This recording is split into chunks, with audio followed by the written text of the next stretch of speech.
Estamos encontrando ali mais uma irmã que também participa da casa que nós pertencemos, que é a Fraternidade Espírita de Aldeia, de onde a gente traz um abraço para todos. O tema de hoje, pessoal, foi proposto aqui pela casa mesmo. E quando a gente conversou com a Gisele, né, que foi quem fez o convite, a gente está dizendo, olha, a gente está com um tema que tem tudo a ver com esse tema. Ela fez, então, você pode adaptar para o tema que você está aí. Eu disse, posso, e acho que acredito que vai ser interessante para efeito de estudo, de reflexão mesmo, né? Não outra coisa. O tema, né, como está ali no quadro na tela, Jesus, médico das almas, é fundamental a gente ter essa compreensão. É muito natural, muito comum a gente buscar, e a gente deve buscar, a cura de qualquer problema que a gente tenha do ponto de vista orgânico, né? do físico, do corpo. É natural e é necessário, e a gente tem isso como uma obrigação na realidade. Mas e Jesus mostrou isso também com as inúmeras curas, né, que ele fez, que a gente vai encontrar nos evangelhos lá narrados. Mas a principal mensagem ou missão, né, seria justamente de cuidar das almas. Só que nós ainda somos espíritos bem teimosos ainda nos erros, né, em repetir os erros, em não curarmos a alma. E aí há um processo para que essa cura ocorra, que muitas vezes ela vai se dar através da dor. Então, não é que haja dor punitiva, não existe. Nós não passarmos por qualquer momento, por qualquer situação, e todos aqui, né, todos na Terra vão passar por momentos de dificuldade, por momentos de dores. Uma coisa dá para ter certeza, não é por punição. Mas a dor, muitas vezes, ela vai acontecer como uma consequência de alguma coisa que a gente faça e vai servir para nos ensinar algo. Por exemplo, se a gente, sei lá, está na cozinha e coloca a mão na panela quente, a gente botou, sei lá, uma água para ferver e toca inadvertidamente na panela, a gente vai tirar na mesma hora, né? Porque a gente vai sentir a dor da queimadura, não é isso? Essa dor, ela não é uma punição que a gente está sofrendo, né? Ela é uma mera consequência. O nosso corpo, ele vai sentir, né, coisas que a gente faz e que podem causar-nos dor. E ali a gente aprendeu uma lição, né? Você não vai colocar a mão de novo numa panela quente, numa panela que esteja no fogo, não é? Então, esse diríamos, o sentido didático da dor. Como espíritas, a gente sabe que estamos aqui por um momento de alguns poucos anos, né? Algumas décadas, por mais que você viva numa encarnação 80, 90, 100 anos, é um período muito curto diante da eternidade, e é apenas uma experiência do nosso espírito que é imortal. E nessa experiência que a gente tem em cada encarnação, a gente também vai estar aprendendo coisas ou sofrendo dores por consequência, não exatamente de coisas que a gente tenha feito na atual encarnação, como no exemplo de encostar a mão em algo quente, numa panela quente. A gente pode estar sofrendo dores como consequência, não como punição de coisas que a gente tenha feito no passado, certo? E aí vem a questão das doenças, por exemplo, né? A gente às vezes sofre de uma doença ou alguém nasce com uma determinada doença e não sabe exatamente. Se a gente não tiver essa compreensão de reencarnação, de imortalidade da alma, fica difícil da gente entender Deus ser bom e justo e eventualmente você nascer com um problema de saúde gravíssimo, por exemplo, né, já de nascimento. E quando você não nasce, muitas vezes você vai ter medo, né? Medo de ter algum problema de saúde. Depois de uma certa idade, já adulto, fui abandonando. Mas eu me lembro que quando eu era criança eu tinha muito medo de algumas doenças ou de sofrer um acidente e de passar a ter alguma deficiência severa. É natural, inclusive, quando a gente é criança, a gente tem mais medo. E como espíritos também, nós ainda somos espíritos que já todos nós aqui, sem exceção, já tivemos muitas e muitas e muitas encarnações, mas ainda somos espíritos jovens, ainda estamos aprendendo, estamos como crianças ainda, né? Tem muita coisa para a gente aprender, graças a Deus. Mas nesse capítulo das doenças, uma sempre chamou a atenção da humanidade. Atualmente a gente chama de mal de Hansen, ou hanseníase, mas ela, ao longo da história, sempre foi chamada de lepra. É uma palavra de origem grega que diz respeito até o aspecto que a doença apresentava. Ela, no início, ela vai apresentando descamações como se fossem escamas de peixe. E a palavra lepra vem do grego justamente escama. E aí, essa palestra que a gente está fazendo agora, na segunda vez que a gente foi falar sobre ela, foi na Associação Espírita Batista de Carvalho, também conhecido como Lar das Avózinhas, porque tem um asilo de idosos lá. E a gente estava indo e colocando no som do carro, né, pelo YouTube, um pequeno vídeo e procurou palavras associadas, né, espiritismo, lepra, e nos apareceu um videozinho curto do nosso querido Divaldo Franco falando sobre o assunto. Divaldo Franco, para quem não sabe, foi um grande trabalhador espírita, né, orador, maior divulgador da doutrina espírita e que desencarnou recentemente, em maio deste ano. Mas ele sempre foi um palestrante assim, brilhante, atraía multidões. Eu lembro que quando era mais jovem, fui conhecer, fui assistir palestras dele, era uma coisa assim fantástica, né? Quem assistiu nessa época sabe como ele era envolvente com as palavras, né? Mas recentemente, já idoso, antes de desencarnar, ele já tinha mudado muito a maneira de falar, né? Porque já não tinha mais o vigor físico, né? Mas eu me recordei agora, inclusive, quando nossa irmã lhe perguntou: você vai falar sentado? Eu disse: não, em pé. Eu me lembro uma vez ele numa palestra, ele falando: devemos falar de Jesus de pé, né? Eu vou ficar em pé para falar de Jesus. E esse vídeo, o Divaldo ele contava uma coisa interessante. Ele dizia que quando ele estava com 22 anos de idade, já morando em Salvador, ele era do interior da Bahia, ele tinha uma coisa, ele tinha muito medo justamente de lepra. Ele era de uma cidade, hoje é grande, mas na época não era, Feira de Santana, e ele disse: na minha cidade tinha um ranceniano, e ninguém passava nem na frente da casa com medo de pegar a doença. Minha mãe dizia: não pise nem na calçada. E a casa só vivia fechada, portas e janelas fechadas, eu nunca via a pessoa. Mas todo mundo falava com muito medo, dizia que era uma coisa muito terrível. Eu não entendia nem direito o que era aquilo, o que doença era aquela.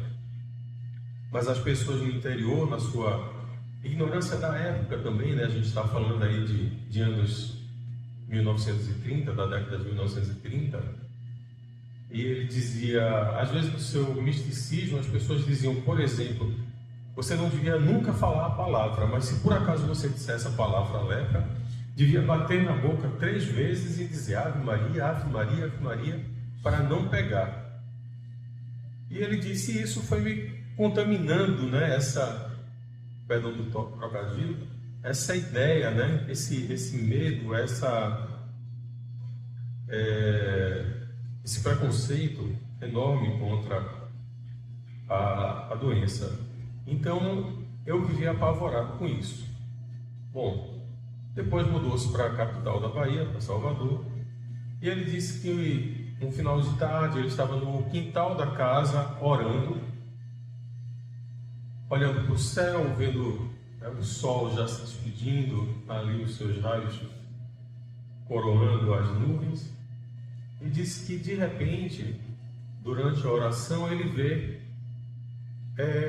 algo se aproximando, descendo, né? Justamente vindo da direção das nuvens e tomando uma forma humana, e à medida que ia se aproximando ele ia vendo melhor, e ele disse que era uma forma terrível,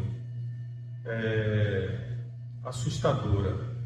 Ele disse que um homem coberto de andrajos, que vinha mancando na perna direita, o pé direito enfaixado, o rosto todo ferido, cheio de feridas sanguinolentas, as orelhas dilatadas, as narinas muito esfoladas, um olho vazado. E uma figura que o assustou terrivelmente. Ele, na hora, disse assim, meu Deus, eu estou orando e me aparece um obsessor. Aí o Espírito disse, não, Divaldo, eu não sou um obsessor, eu sou um irmão seu. Aí ele disse que nessa hora, né, ele tinha um jeito de falar brincando muito, né, nas palestras. Acredito que foi brincadeira o que ele disse, né? Mas ele disse que na hora pensou assim, meu irmão, mas eu não queria um irmão assim não, dessas condições.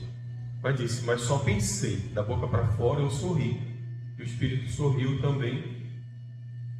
E começou a falar com ele e dizer, chamo-me Jesus Gonçalves.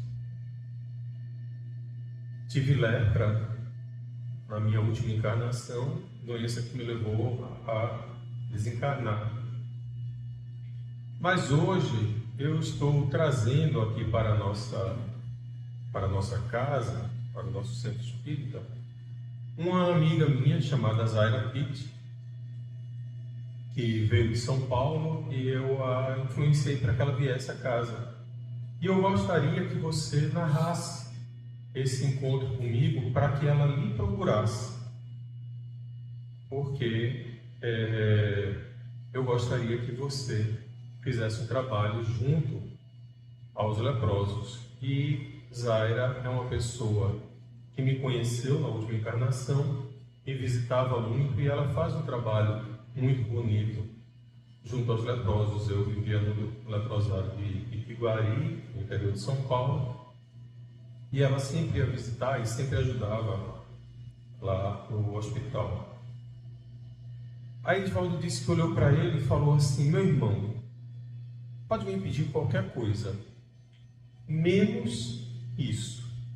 Eu tenho medo de falar a palavra, o nome da doença. Você quer que eu vá no hospital onde só tem doentes dela? E aí o Jesus Gonçalves foi dizendo para Divaldo, nós já vivenciamos uma experiência juntos em outra encarnação, por volta do começo do século XVI, onde nós erramos muito por causa de questões políticas e religiosas, fizemos muito mal. E por isso que eu vim, na última encarnação, sofrendo de lepra.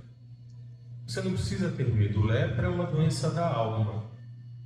Em determinado momento, ela ataca o seu sistema imunológico da pessoa, se difunde, e a pessoa vai justamente sofrer as consequências, né, de alguma coisa que tenha feito ontem para purgar.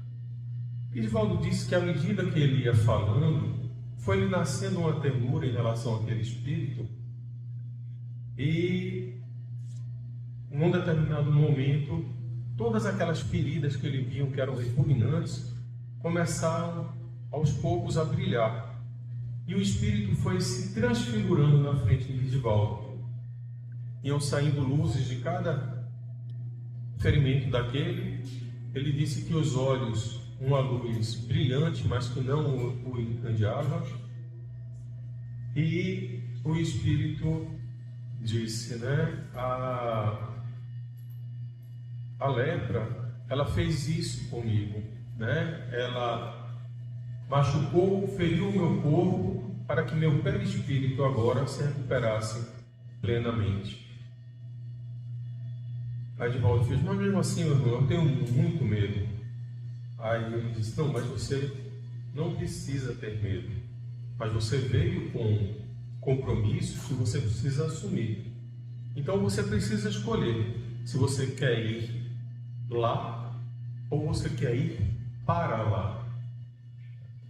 Aí Divaldo disse, não, eu prefiro ir lá.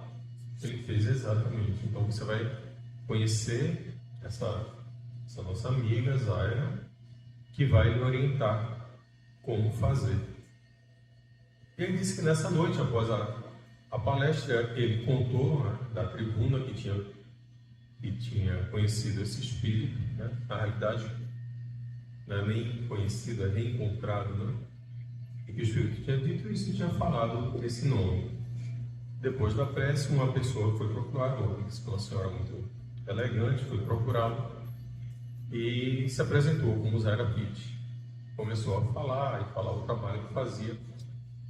E Divaldo, a partir daí, foi visitar o leprosário de Salvador e disse que depois disso ele, inclusive, passou a visitar todos os leprosários do Brasil, conhecer todos do Brasil, e chegou a visitar alguns também na Ásia, na África e 2 na Europa.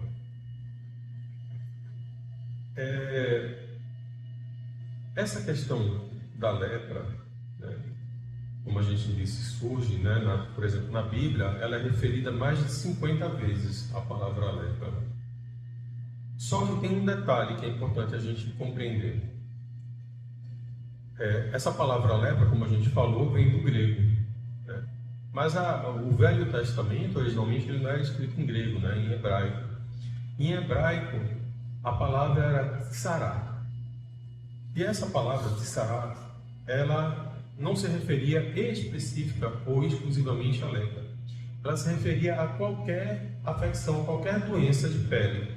Tá? Então, a pessoa podia ter alguma dermatite, algum psoríase, alguma coisa assim, e eles chamavam de sará, que incluía também lepra, podia ser também lepra. E como a lepra propriamente é uma doença muito grave, então a gente vai encontrar no Velho Testamento, no livro de Levítico, 2 capítulos tratando de como você deveria proceder. Então, uma pessoa que apresentasse algum ferimento na pele, alguma doença de pele, ela devia se apresentar ao sacerdote local, que iria examinar e iria deixar essa pessoa isolada numa casa por 7 dias, inclusive para ver se a doença aumentava ou diminuía. E dependendo, e depois ia fazendo outros rituais que não veio ao caso, mas dependendo da situação, se ele entendesse que era um caso mais grave, que era um caso de lepra, que ele poderia entender errado, né? Ele poderia entender que era lepra, mas sem outra coisa. A pessoa era expulsa de casa, era expulsa da cidade, tinha o seu nome riscado do livro dos vivos. Ela ia para um lugar que muita gente já deve ter ouvido falar, a gente vê na Bíblia isso, eventualmente alguns filmes desses, e passavam a ser chamados como o Vale dos Leprosos, ou Vale dos Imundos. Era fora dos muros da cidade, a pessoa não podia viver junto com as demais pessoas, nem com seus familiares, né? Só com outras pessoas naquela situação. Era considerada que a pessoa estava imunda, né? Ou impura. Então ela passava, inclusive, a ser obrigada a, por onde fosse, ela tinha que carregar uma espécie de sino ou de matraca para fazer barulho, para chamar a atenção das pessoas por onde ela ia passar, porque as pessoas saberiam que estava vindo ali um leproso e podiam se afastar. Ou então gritar, né? Impuro, alguma coisa assim, para as pessoas se afastarem. E isso, pessoal, a lepra não tinha cura, e isso foi durante milhares de anos, tá? A lepra ela já foi identificada há mais de 1000 anos antes de Cristo, né? E até recentemente não tinha cura e tinha que ser esse isolamento. A lepra, né, que atualmente a gente chama de mal de Hansen ou hanseníase, né, ela tem esse nome atual de mal de Hansen ou hanseníase justamente pelo século XIX, um médico norueguês chamado Gerhard Hansen, ele conseguiu isolar a bactéria que causava a lepra, né, e deu o nome Mycobacterium leprae. E é uma doença bastante grave. Ela afeta a pele, ela afeta os nervos, principalmente os nervos periféricos, afeta com isso a sensibilidade. Então, muitas vezes uma pessoa ela está com alguma mancha que seja lepra, ela não sente dor naquele local, fica insensível, diminui a força muscular, deforma, né? Pode levar à perda de membros, né? De dedos, de mão. E só para esclarecer, não é bem o assunto espírito evangélico, né? Mas para ninguém ficar assustado nem apavorado, tá? Hoje ela tem cura, não tinha, hoje tem cura. E ela não é tão contagiosa quanto se pensava antigamente. Ela tem mais a ver, mais fácil a pessoa ter o contágio se a pessoa tiver uma baixa imunidade ou subnutrição, coisa desse tipo. Mas, como antigamente não tinha cura, então esse isolamento era a única maneira que se podia ser feito. Mas aí a gente vai encontrar, essa pessoa não podia ter contato com ninguém, né? Mas a gente vai encontrar já no Evangelho algumas passagens, a gente falou aqui, milagres de Jesus, milagres de cura, algumas que estão relacionadas à lepra. Então tem uma passagem muito conhecida, que é a passagem da cura dos 10 leprosos, e tem uma outra que é conhecida como a cura de um leproso, só, nesse caso. Ela está narrada em 3 dos 4 evangelistas, né? Em Mateus, em Mateus, em Marcos e Lucas, pequenas diferenças de um para outro. E o nosso tema, além dessas passagens do Evangelho, também está baseado num livro chamado Primícias do Reino. É um livro do espírito Amélia Rodrigues, psicografado por Divaldo Franco, que é um livro excelente. Quem tiver a oportunidade de ler, ele é excelente sobre passagens evangélicas. E ela trata também dessa passagem do Evangelho, chamando de Selim, o título da mensagem dela. Então, falando sobre esse leproso, e aqui a gente vê as mãos de uma pessoa com lepra, vocês veem ali, né, que perdeu as articulações finais, coisa e tal.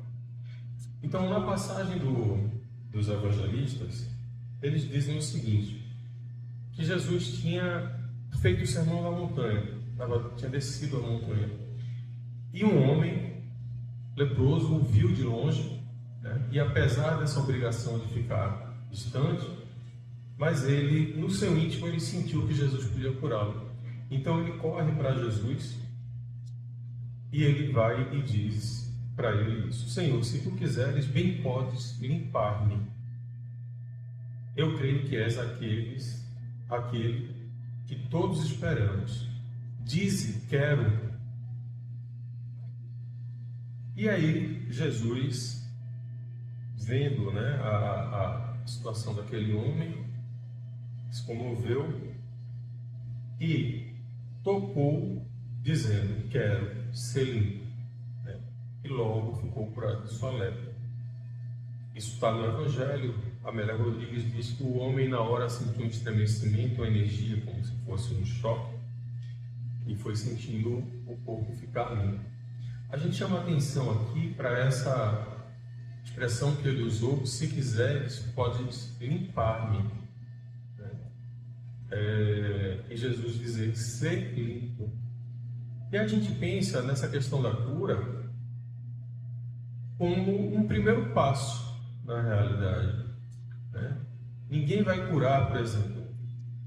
Hoje em dia, qualquer um de nós aqui, eu não sou da área de saúde, mas qualquer um de nós, mesmo quem não é da área de saúde, já sabe que para tratar qualquer ferida, você primeiro lava, né, a ferida, primeiro você a limpa, né? É o início do tratamento, é o início da cura. E ali é como se Jesus tivesse feito esse início, curando essa lepra física. E aí Jesus continua, está no Evangelho também, nos Evangelhos também: não digas a ninguém o que tinha acontecido, vai, mostra-te ao sacerdote e oferece pela tua purificação o que Moisés determinou para que lhe sirva de testemunho. A gente não falou que está no livro de Levítico, como o sacerdote tinha que fazer se uma pessoa fosse suspeita de lepra? Também está lá descrito como o sacerdote devia agir se a pessoa voltasse dizendo que estava curada. A lepra não tinha cura, mas outras doenças tinham. Então, eventualmente, a pessoa dizia que a pessoa estava com a doença, não usava a palavra lepra. Está lembrado que a gente falou a palavra tsara, né? Usava uma outra palavra em hebraico, que podia ser outra doença. Então, vinha. E aí, eu dizer como tinha que fazer: tinha que sacrificar, sei lá, uns passarinhos, coisa e tal, que era a prática judaica da época, né? E aí Jesus disse que ele ia lá e que fosse. O homem vai, só que pelo caminho ele não conseguiu ficar calado e começava a dizer o que tinha acontecido com ele.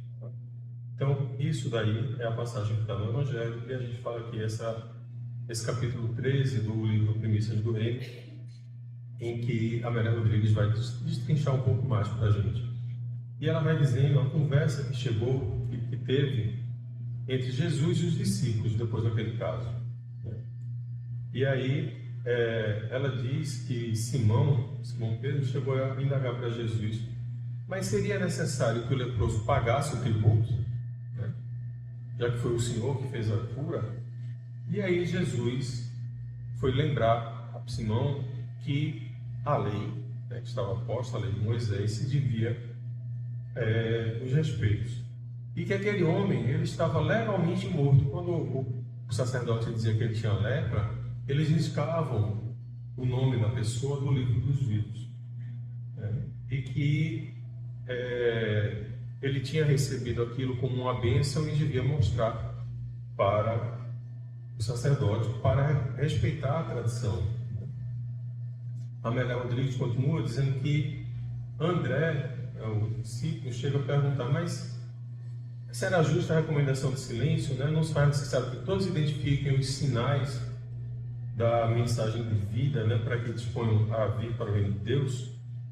E aí Jesus teria respondido para ele: não transcorreu muito tempo, né, eu vos disse que sois o sal da terra, e para que serve o sal se perde o sabor. Mas quando é diluído na comida, todos percebem, né, que a comida está bem temperada. E aí Jesus continua dizendo o seguinte: que não será por essas coisas externas que o reino dos céus seria notado. Ele disse que sempre teve adivinhos, profetas, né, rabis, mas que acima de todos estava ele, Filho do Homem.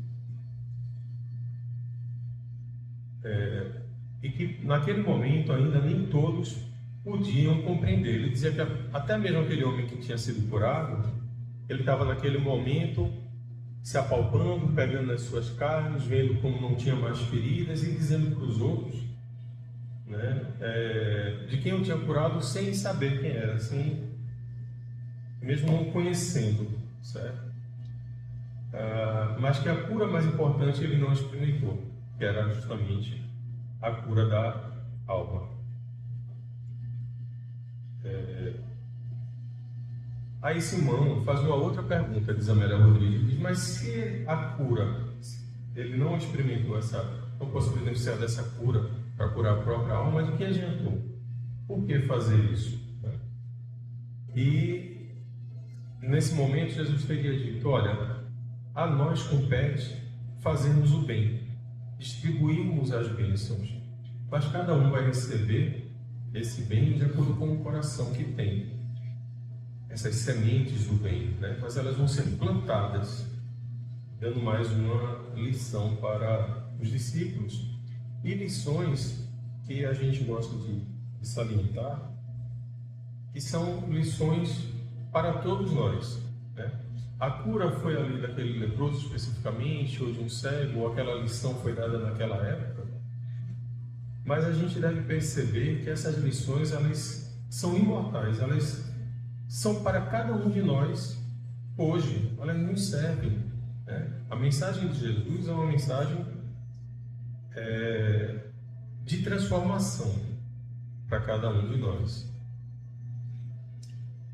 E nessa transformação, a gente vai vendo que ao longo da história, né, algumas pessoas aproveitaram mais do que outras. Quando a gente diz, como dissemos logo no começo, nós já vivemos inúmeras vidas, né, inúmeras encarnações anteriores, em cada uma a gente vai aprendendo alguma coisa. Como uma escola em que a criança vai a cada série, né, ou a cada ano, como se fala hoje, aprendendo alguma coisa, né? Então você começa ali na chamada alfabetização, para depois você ir lendo os primeiros textos, para depois ir lendo coisas mais profundas, né? Você não vai pegar um livro de filosofia e entregar para uma criança de 5 anos, de 6 anos, de 7 anos. Aí você pode entregar um gibi, por exemplo, que você vai ter menos coisas escritas e mais figuras. E assim é também com a gente. No nosso caso, nós vamos ver, como nós vemos hoje, pessoas que são melhores, entre aspas, no sentido de melhores seguidoras do Evangelho, e existem pessoas piores, né? Insistem em praticar o mal. Como a gente disse, ao longo da história, depois já de Jesus, a gente vai vendo que algumas pessoas aprenderam bastante a lição e procuraram mostrar isso. E aí, a gente queria trazer isso como exemplo, né? Uma pessoa que nós vamos falar agora há pouco. Quando era jovem, fazia parte da Federação Espírita Pernambucana. Hoje eu estou na Fraternidade Espírita de Aldeia, mas antes eu estava na Federação Espírita Pernambucana, há pouco tempo atrás, no final do século passado. E aí, na juventude, a gente fazia uma atividade mensal de visita a orfanatos, a asilos de idosos, a hospitais. E 2 hospitais que eram mais frequentes, que eram o Hospital do Câncer e o Hospital da Miroeira, que era exatamente um hospital para cuidar de leprosos, e eles ficavam internados lá. Eu não sei se vocês recordam que a gente falou que antigamente não tinha cura e a única maneira que eram tratadas as pessoas eram sendo isoladas, não é? Isso foi ao longo da história, tá? Então, assim, na época de Cristo era assim, nos séculos seguintes foi assim, até o começo do século passado foi assim. Então, o governo brasileiro, ele também não sabia o que fazer com os leprosos e começou a isolá-los. Então, em vários estados, em quase todos os estados, foram criadas colônias para leprosos. E aqui, Miroeira é um bairro de Paulista, quase no limite com Olinda, em que eram mandados os leprosos. Alguém já ouviu falar na Miroeira? Já ouviu falar, né? Alguém já foi lá? Pronto, aí. Mas ele agora é de alcoolismo, né? Na realidade, ele inicialmente, quando foi criado como uma colônia. Uma colônia é mais ou menos como se fosse um bairro, né? Uma pequena cidade. Então você tinha o hospital, que era a atividade principal, mas você tinha também casinhas em que vários moravam, né? Você tinha uma igrejinha católica, tinha uma igreja evangélica, que eu não recordo qual era a denominação, e tinha um pequeno centro espírita. Chegaram a conhecer? Assembleia de Deus. O Damião de Deus, muito bem. E tem evangélico católico e tem espírita. Mas eu acho que a colônia não funciona. Eu acho que a colônia não funciona. Eu acho que o E centro até, não. inclusive, as casas lá de trás vai ser demolida porque vai fazer um condomínio na hora. Certo. Bom, mas então a gente ia fazer as visitas lá. E as visitas eram mais ou menos o intuito da visita é semelhante quando a gente ia num asilo de idosos, né? Que você vai conversar, porque às vezes aqueles idosos não têm mais família, não tem ninguém, né? Estão isolados, não conseguem, não tem ninguém para conversar, a gente ia para conversar. Nos orfanatos a gente ia para também brincar com as crianças, distraí-las um pouco, né? Pelo fato de não ter família. E no hospital do câncer a mesma coisa, e no hospital da Miroeira a mesma coisa. Só que algo muito interessante que chamava a atenção era que a gente muitas vezes ia pensando, essa pessoa está na pior situação possível e a gente vai lá consolá-la dessa situação. E muitas vezes era o contrário, né? Então, por exemplo, nos recordamos que tinha um senhor lá, acamado já, não podia mais sair da cama, chamado Varmundo. E a gente ia visitar, quando chegava no leito dele, o seu Varmundo sempre de bom humor, sempre inclusive passando uma mensagem para a gente, né?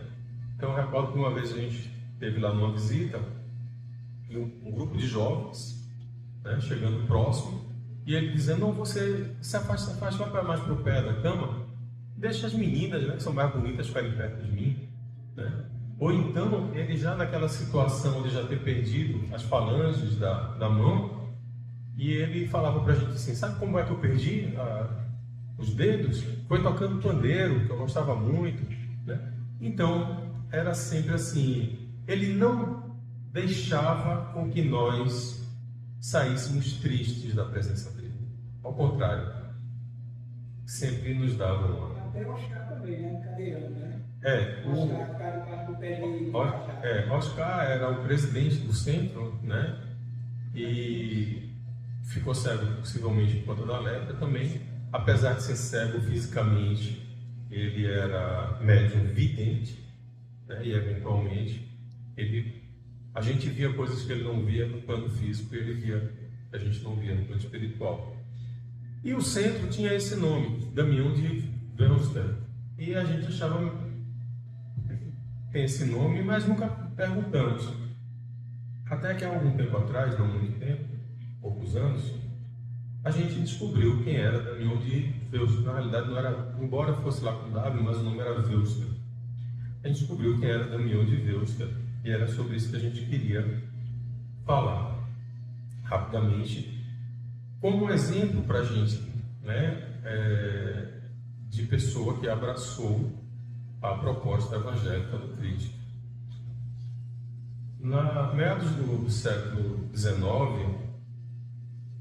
no Havaí, trabalhadores chineses levaram a lepra. A lepra, a gente falou aqui, não é uma doença tão contagiosa, mas possivelmente por questões genéticas dos havaianos, ela estava se disseminando muito rapidamente lá. E aí, século XIX, qual é o tratamento que tinha? A gente já falou? Isolamento. Então o governo local resolveu mandar todos os leprosos, pegava a força mesmo, e mandava esses leprosos para uma ilha chamada Molokai, o arquipélago de Kalaupapa, só podia chegar de barco. E o lugar foi ficando terrível. Primeiro as pessoas iam forçadas, depois iam porque estavam numa situação de grave doença, né? Então, era um lugar terrível. E foi ficando famoso por isso, né? Na Europa, chegou a sair jornais dizendo o inferno na Terra, Ilha de Molokai. E nisso, o bispo católico local, ele tinha a intenção de ajudar aquelas pessoas. Então, ele procurou, entre os sacerdotes, quem pudesse ser voluntário para trabalhar com aquelas pessoas. 4 padres se voluntariaram, tiveram a coragem de se voluntariar. Um deles foi justamente Damião de Veuster, que era um padre belga, jovem ainda, 21, 22 anos, e que se prontificou aí, como missionário, tratar daquelas pessoas ali. Quando ele se prontificou, ele já sabia que era uma espécie de sentença de morte. A doença não tinha cura e todo mundo tinha medo. Então ele não ia, por exemplo, poder voltar a viver em sociedade, né? Mas ele aceitou a missão. E aí ele, quando chegou, e começou a melhorar a situação. A coisa era tão feia que quando morria alguém ficava ali largado a céu aberto. Então ele já foi melhorando o cemitério, resolveu construir uma igrejinha pedindo para os leprosos ajudarem e foi envolvendo eles ali, dizendo que vocês vão ter uma vida melhor, né?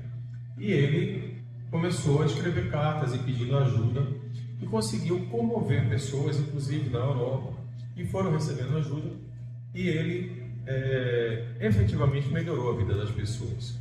Conseguiu reformar ou construir casas, estradas, né, poços.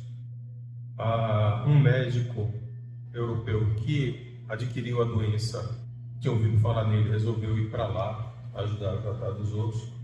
Então foi seguindo a vida dele aí mais ou menos uns 10 anos, sem sintomas da doença. Aí aconteceu uma coisa inusitada. Uma chaleira de água fervente, ele botou o pé numa chaleira com água fervente, que ele não percebeu que a água estava fervente. E aí um auxiliar dele, quando viu, falou: padre, essa água está fervendo, né? Não percebeu? Ele fez: não. Tem certeza, padre? E os dois ficaram assim, olhando para o outro, meio impressionados. Por quê? Estão lembrados que a gente falou que a lepra ela causa insensibilidade. Então, o fato de ele não estar sentindo a água fervendo era uma confirmação de que ele tinha adquirido a doença. Então, diz que ele, nesse momento, olhou para o auxiliar e disse: hoje é o dia mais feliz da minha vida. Hoje eu descobri que estou com lepra. Aí a gente pensa: a pessoa vai dizer uma coisa dessa, né? Para a nossa mente comum, não faz sentido, né? O que acontece é que, embora ele fosse voluntário, embora ele estivesse lá já há uns 9, 10 anos, é inerente ao ser humano, por instinto de preservação, algum medo, algum receio, né? Então ele cuidava das pessoas, mas possivelmente no fundo da sua mente, ele tinha algum medo de pegar a doença. Então, naquele momento em que ele descobriu que ele estava doente, é como se dissesse: agora eu não preciso mais ter medo, agora eu posso me dedicar totalmente à minha missão. E aí, na missa seguinte, ele não tinha dito nada ainda para os ilhéus, né? Estavam todos na igreja, e ele começa a homilia dele dizendo assim: nossa pátria verdadeira é o céu, para onde nós, os leprosos, estamos certos de ir muito em breve. Lá não haverá mais lepra nem feiura, seremos todos transfigurados. E aí foi quando a assembleia, né, da igreja percebeu, ficaram todos muito comovidos. Mas esse homem foi assim um grande exemplo. Ele morreu cerca de 5, 6 anos depois, né, por conta da doença. Mas foi um grande exemplo de missionário que não abraçou o Evangelho, né? E pensou que é que o Evangelho pede ou espera de nós, né? A gente trouxe algumas imagens, só para vocês terem uma ideia. Ele aí com 33 anos, né? Aliás, eu falei 21, que 22 foi quando ele entrou. Alguns anos depois é que ele foi para Molokai, quando ele entrou na congregação. Ele aqui em Molokai com algumas pessoas, e ele está dizendo, ó, construir igrejas, hospitais, casas, estradas, né, cisternas, melhorando a vida das pessoas que viviam ali. E aqui é aquilo que a gente já falou.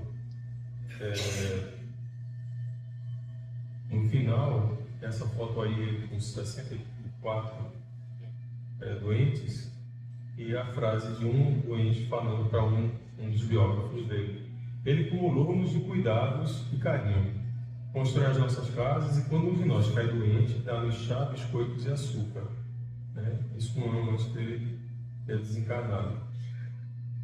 E aí, pessoal, a gente descobriu, meio que casualmente, uma curiosidade que a gente gostaria de trazer como espírita, que é o seguinte: tem um livro sobre Divaldo Franco, escrito por Sueli Caldas Schubert, chamado O Semeador de Estrelas. E no capítulo 14 tem uma coisa bem interessante.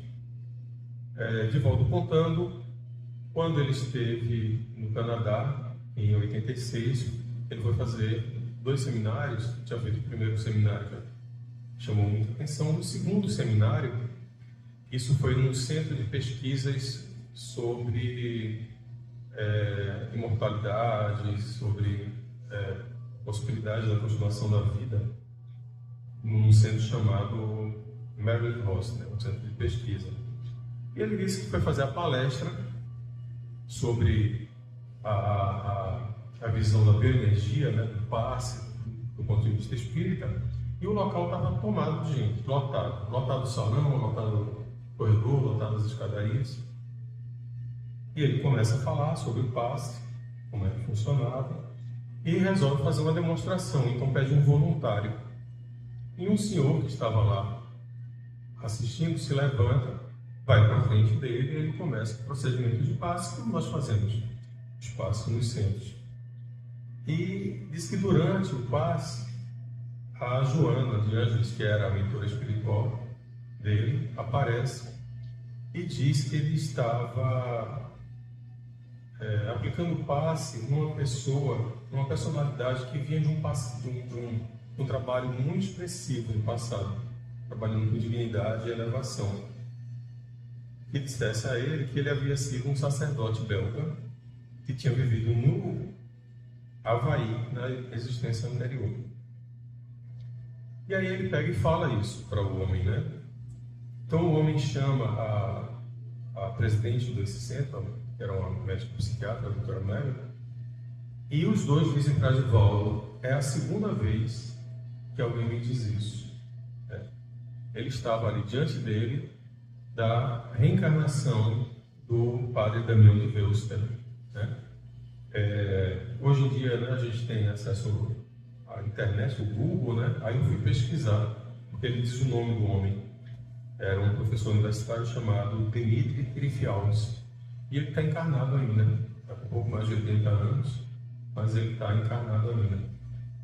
Um homem que viveu no século anterior e que, como todos nós, você vê, a gente às vezes cria uma ilusão, diz assim: o espírito desse está lá em cima, mas os espíritos que estão lá em cima também descem para nos ajudar, Se o maior de todos, que foi Jesus, desceu, para nos ajudar, outros ainda, como aconteceu, por exemplo, com Zé de Menezes, o Emmanuel, e retornam para nos ajudar a curar dessas feridas da alma.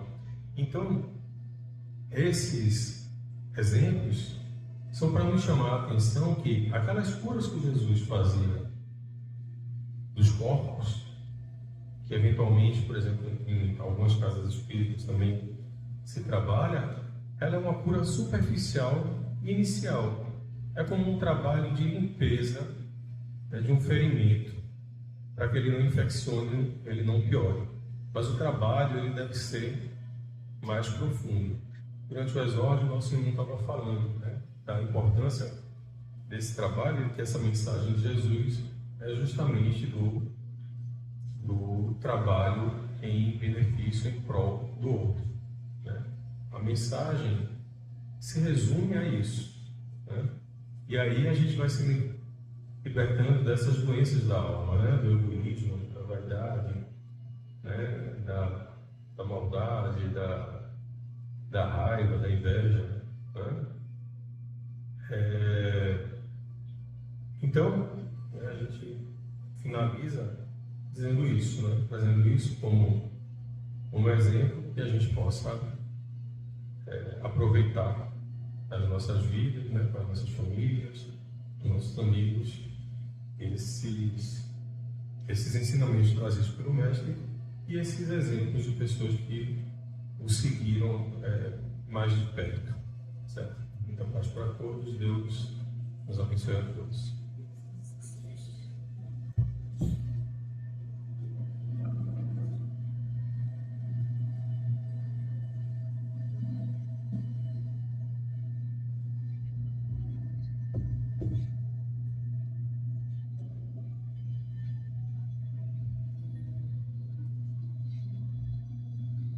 Vamos agradecer ao nosso irmão Ângelo, profundas lições. Ele também leve nosso abraço aos nossos irmãos da fraternidade espírita de Alto. E vamos orar. Bondoso Mestre, depois desses instantes tão importantes para a nossa transformação, nosso aprendizado, resta-nos apenas agradecer-te.